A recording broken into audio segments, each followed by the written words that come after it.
Sa nakalipas na 8 taon, paano kaya ang buhay ko kung ikaw ang nasa tabi ko? Julia.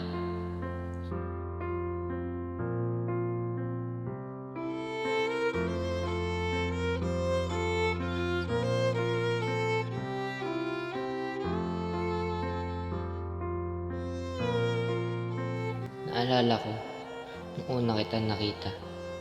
Kasama ko ang aking ama noon. Bumisita kami sa bahay ni Judge Del Valle.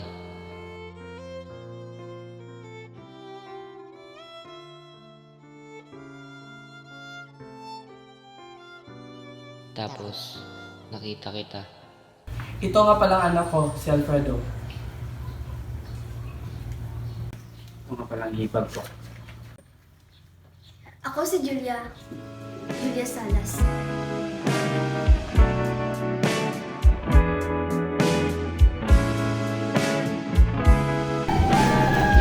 Alfredo!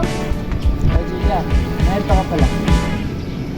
Isang pikit ko lang, kapiling na kitang umindak sa dilim. At isang halik mo lang, at kulay bulaklak ng aking daigdig. O walang hanggang palaisipan at ikaw na nga ang may pakanang pag-ibig mo lang talaga, ang pag-ibig mo lang talaga. Panghabang buhay at puno ng kulay, pag-ibig mo lang talaga. Papa, kailan ba magpapakasal si Esperanza at Alfredo? Hindi ko pa alam sa ngayon, anak. Walang tsak na sinabi si Alfredo, ngunit sa aking pagkakaunawa ay gusto na ni Esperanza na mangyayari ito sa susunod na buwan. Bakit hindi pa nga ba siya makapagdesisyon? Hindi ba napapagod si Esperanza sa paghihintay? Hindi naman siya mukhang nagmamadali, anak. Paano mamadali ng babae kung hindi naman minamadali ng lalaki? Naaalala mo pa ba kung gaano sila magmahal? Magmahal? Nino? Aba syempre, kay Esperanza. Sa pagkakaalam ko, wala namang ibang iniibig si Alfredo. Ibang-iba talaga yung pag-iibigan nila noon kaysa ngayon. Papa, sa palagay mo, ano kayong nangyayari?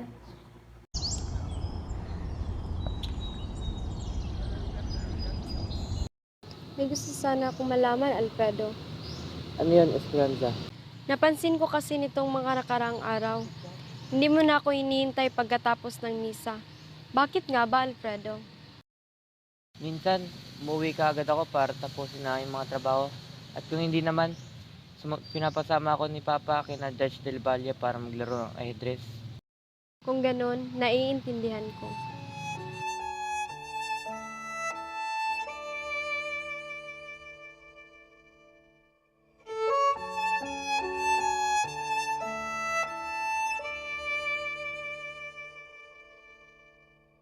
Bakit parang pinapahiwatig mo na ito ng huli sa atin? Dahil ako'y uwi na sa amin. Bukas ng alis ko, nakatanggap ako na liham mula kay ama't ina kahapon. Nais nila akong makasama sa mahal na araw. Kaya ito na ang huli sa atin.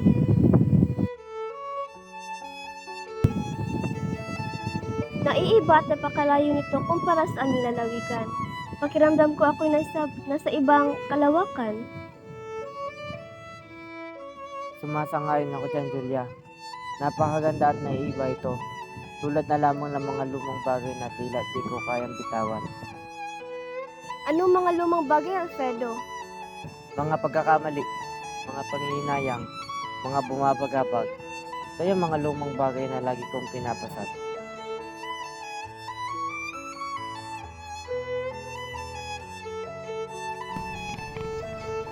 Paalam.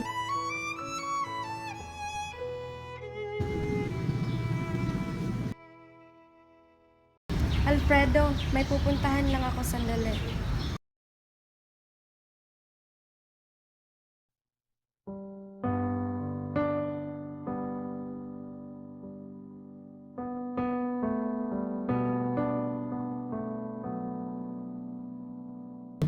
Gandang araw.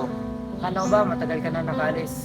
Hindi pa. Gusto ng kapatid ko na manatili muna ako bago siya umalis.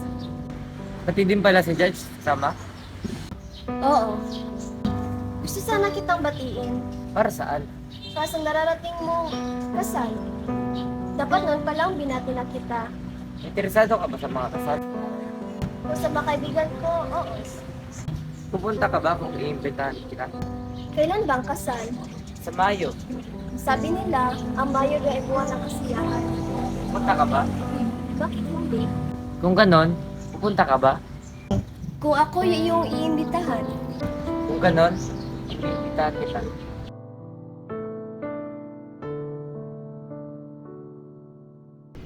Ang problema kay sa'yo, Esperanza, bakit ka ba nagagalit?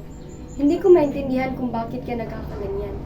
Pero sa tingin ko, alam ko na ang dahilan kung bakit nagagalit ka at nag-iba ang pakikitungo mo sa akin. Hindi ako bulag, Alfredo. Hindi rin ako bingi. Nakikita at naririnig ko ang gusto mong itago sa akin. Bakit di mo lang ako diretsuhin bago pa mahuli ang lahat? Huwag mo akong isipin o ang iisipin ng ibang tao. Oo, may isang gustong maging patas at gagawin ang naayon sa tama pero ito'y isang pagsubok. Ang isa naman ay gusto niyang unahin ang kanyang sarili. Ano ang ibig mo sabihin? Kung ano man ang pagkukulang ko at alam kong marami ito. Sigurado ako sa aking buhay at kailanman ay hindi ako humanap ng rason para humanap ng iba. Esperanza, paano kung ako? Ikaw?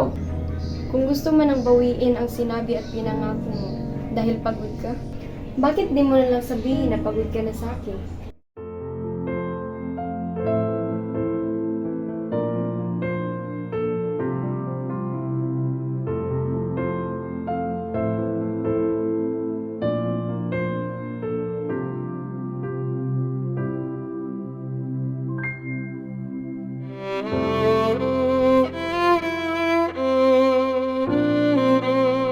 Nung bumukas ang pintuan ng simbahan, nakita ko si Esperanza.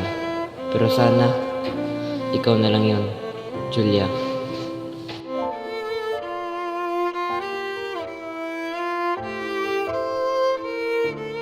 Hindi na ikaw ang taong minahal ko noon. Kahit hindi sabihin ay nakikita ko ang lamig sa iyong mukha. Nakikita ko ang kalungkutan sa iyong mga mata.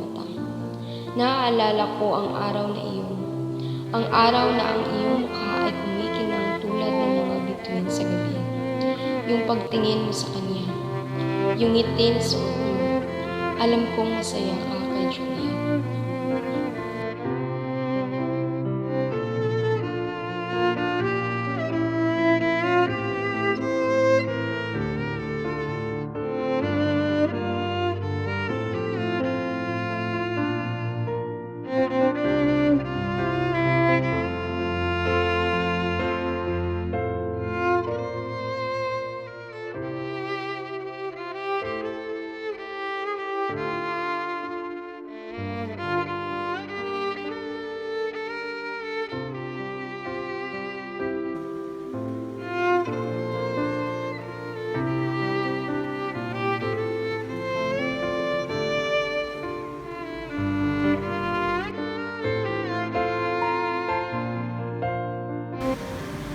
Esperanza. Sana bumalik ang lahat tulad ng pagmamahal mo sa akin noon.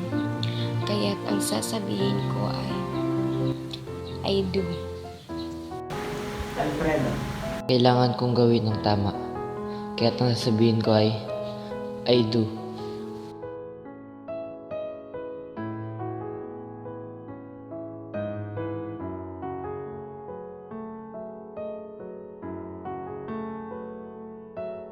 Pagkatapos ng 8 taon, nagkita tayo muli.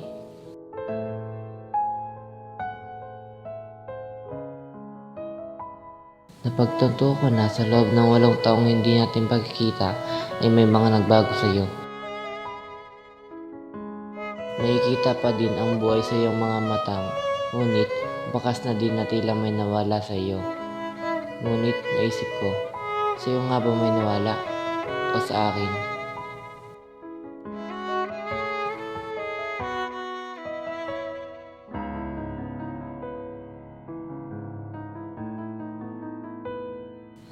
Sa huling beses na paghawak ko sa iyong mga kamay, ay doon ko naintindihan kung ano ang nawala sa akin. At yun ang nararamdaman ko para sa iyo, Julia. Tanaw ko man ang kinang mong nakakasilaw, ay nakakasigurado ako na galing na lamang ito sa isang patay na bituin.